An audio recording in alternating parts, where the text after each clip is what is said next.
पूरे इंडिया में आइडेंटिटी को लेकर एक जंग छिड़ी हुई है। ये जंग हथियारों से नहीं बल्कि शब्दों से, पॉलिसी से और कभी-कभी तो हाथापाई से लड़ी जा रही है।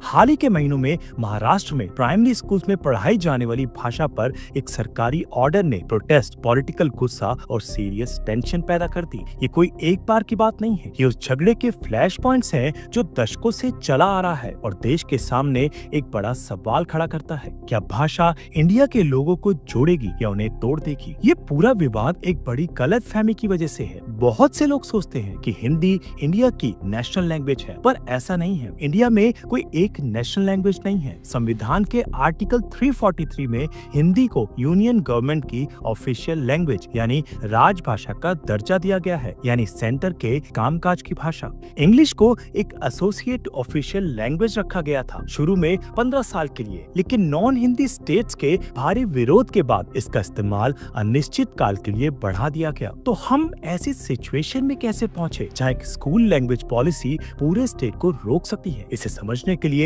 हमें पीछे जाना होगा। ये कहना कि इंडिया लिंग्विस्टिकली डाइवर्स है एक अंडरस्टेटमेंट होगा। यहाँ 1000 से ज्यादा भाषाएं बोली जाती हैं, जिनमें से 22 को संविधान के 8th शेड्यूल में ऑफिशियल मान्यता मिली है। 1947 में आजादी के बाद नए देश के सामने एक बड़ा टास्क था। इतने सारे कल्चर्स के मोज़ेक से एक यूनिफाइड देश कैसे बनाया जाए बिना उनकी यूनिक आइडेंटिटी को मिटाए? इसका जवाब था देश का नक्शा फिर से बनाना भाषा के आधार पर। 1956 में स्टेट्स रीऑर्गेनाइजेशन एक्ट पास हुआ। ये ज्योग्राफी के हिसाब से नहीं बल्कि भाषा के आधार पर लकीरें खींचने के बारे में था। आंध्र प्रदेश जैसे राज्य तेलुगु बोलने वालों के लिए बनाए गए और बाद में महाराष्ट्र मराठी बोलने वालों के लिए और गुजरात गुजराती बोलने वालों के लिए। ये उन बड़े आंदोलनों का सीधा नतीजा था जो अपनी भाषा के लिए अलग राज्य मांग रहे थे। फॉर एग्जाम्पल, संयुक्त महाराष्ट्र आंदोलन मराठी भाषी लोगों के लिए एक स्टेट बनाने का एक लंबा और शक्तिशाली संघर्ष था, जिसमें मुंबई को उसकी राजधानी बनाना था। उस लड़ाई की याद इस एरिया की आइडेंटिटी में गहरी बसी हुई है, इसलिए मराठी भाषा पर किसी भी खतरे को यहाँ बहुत संजीदा मामला माना जाता है। जब स्टेट्स भाषा के आधार पर बन गए तो अगली प्रॉब्लम थी कम्युनिकेशन। दिल्ली में बैठी सरकार तमिलनाडु या वेस्ट बंगाल के एक नागरिक से कैसे बात करेगी? इसका सोल्यूशन निकाला गया 3 लैंग्वेज फॉर्मूला 1960s में पेश किया गया। इसका मकसद मल्टीलिंगुअलिज्म को बढ़ावा देना था। हिंदी स्पीकिंग स्टेट्स में स्टूडेंट्स हिंदी, इंग्लिश और एक मॉडर्न इंडियन लैंग्वेज सीखेंगे, खासकर एक साउथ की कोई भाषा, और नॉन हिंदी स्टेट्स में स्टूडेंट्स अपनी रीजनल लैंग्वेज इंग्लिश और हिंदी सीखेंगे। कागज पर तो ये एक फेयर कॉम्प्रोमाइज लगा, लेकिन रियलिटी में ये हमेशा से झगड़े की जड़ रहा है। इसका इम्प्लीमेंटेशन हर जगह अलग अलग था। कई नॉर्दर्न स्टेट्स ने तीसरी भाषा के तौर पर संस्कृत को चुना, जिससे देश के दूसरे हिस्से की एक कंटेम्प्रेरी भाषा सीखने का मकसद ही खत्म हो गया। वहीं साउथ में इस फॉर्मूला को अक्सर हिंदी थोपने का एक चोर दरवाजा माना गया और ये विरोध सबसे ज्यादा तमिलनाडु में हुआ। 1930s में ही जब सरकार ने हिंदी को कंपलसरी करने की कोशिश की तो भारी विरोध प्रदर्शन हुए। 1960s में ये आंदोलन और भी हिंसक हो गए जब सेंट्रल गवर्नमेंट ने हिंदी को एकमात्र ऑफिशियल लैंग्वेज बनाने का प्लान बनाया। प्रोटेस्ट इतने तेज थे जिनमें स्टूडेंट मूवमेंट्स और आत्मदाह तक की घटनाएं हुई कि सरकार को पीछे हटना पड़ा, जिससे इंग्लिश की को ऑफिशियल लैंग्वेज के तौर पर भूमिका पक्की हो गई। विरोध के इसी इतिहास की वजह से तमिलनाडु आज तक सिर्फ 2 भाषा पॉलिसी फॉलो करता है, तमिल और इंग्लिश, और 3 लैंग्वेज फॉर्मूला को पूरी तरह से नकार देता है। ये हमें आज की बहस के सेंटर में लाता है, जो आमतौर पर 2 पावरफुल आइडियाज की टक्कर है, यूनिटी वर्सेस आइडेंटिटी। एक तरफ है यूनिटी का आर्गुमेंट। इस सोच के सपोर्टर्स, जिनमें अक्सर सेंट्रल गवर्नमेंट शामिल होती है, कहते हैं कि नेशनल इंटीग्रेशन के लिए एक कॉमन लैंग्वेज जरूरी है। वो हिंदी को एक लिंक लैंग्वेज की तरह देखते हैं जो कश्मीर के नागरिक को कन्याकुमारी के नागरिक से जोड़ती है। उनका तर्क है कि इंडिया जैसे डाइवर्स देश के लिए कम्युनिकेशन की एक भाषा नेशनल प्राइड को मजबूत करती है और एडमिनिस्ट्रेशन को ज्यादा एफिशिएंट बनाती है। इस नजर से देखें तो हिंदी पढ़ाना थोपना नहीं है, बल्कि नेशनल यूनिटी में एक इन्वेस्टमेंट है और इंग्लिश की कॉलोनियल लेगेसी से छुटकारा पाने का एक कदम है। सिक्के के दूसरी तरफ है आइडेंटिटी का मजबूत तर्क। कई नॉन हिंदी स्पीकिंग स्टेट्स के लिए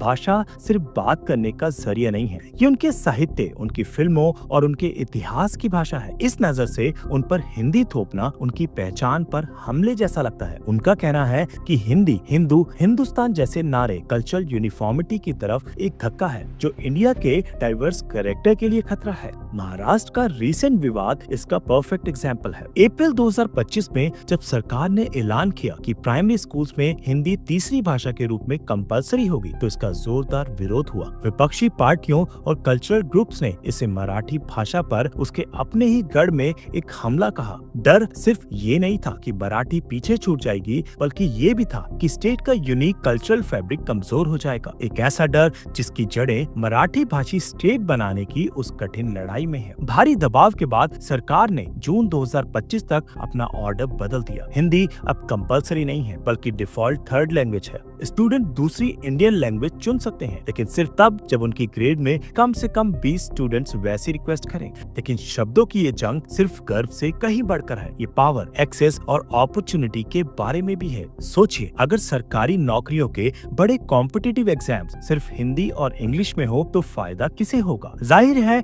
एक नेटिव हिंदी स्पीकर को। इससे एक असली डर पैदा होता है कि एक भाषा को बढ़ावा देने से वो लोग इकोनॉमिक और सोशल रूप से पीछे रह जाएंगे जो ये भाषा नहीं बोलते। ये एजुकेशन और जॉब्स तक फेयर एक्सेस की बहस है। ये इंडियन फेडरलिज्म के नेचर पर भी एक गहरा सवाल है। संविधान स्टेट्स को अपनी ऑफिशियल लैंग्वेजेस चुनने की शक्ति देता है। सेंटर से हिंदी को प्रमोट करने के पुश को स्टेट्स अक्सर अपनी ऑटोनॉमी पर हमला मानती है। ये एक बुनियादी सवाल उठाता है, क्या इंडिया की एकता यूनिफॉर्मिटी पर आधारित होनी चाहिए, जिसमें एक भाषा सबसे ऊपर हो? ऐसी एकता जो उसकी डाइवर्सिटी को सेलिब्रेट और प्रोटेक्ट करे। तमिलनाडु और महाराष्ट्र जैसे स्टेट्स के नेता तर्क देते हैं कि असली नेशनल इंटीग्रेशन रीजनल आइडेंटिटीज की इज्जत करने से आता है, उन्हें मिटाने से नहीं। उनका मानना है कि लोगों पर एक भाषा थोपना उन्हें जोड़ता नहीं, बल्कि उन्हें अलग थलग कर देता है। विरोध जरूरी नहीं कि हिंदी भाषा से हो, बल्कि उसके अनिवार्य थोपे जाने से है, और इस एहसास से है कि ये एक कल्चरल हिरार्की बनाता है जहाँ एक भाषा को दूसरों से ज्यादा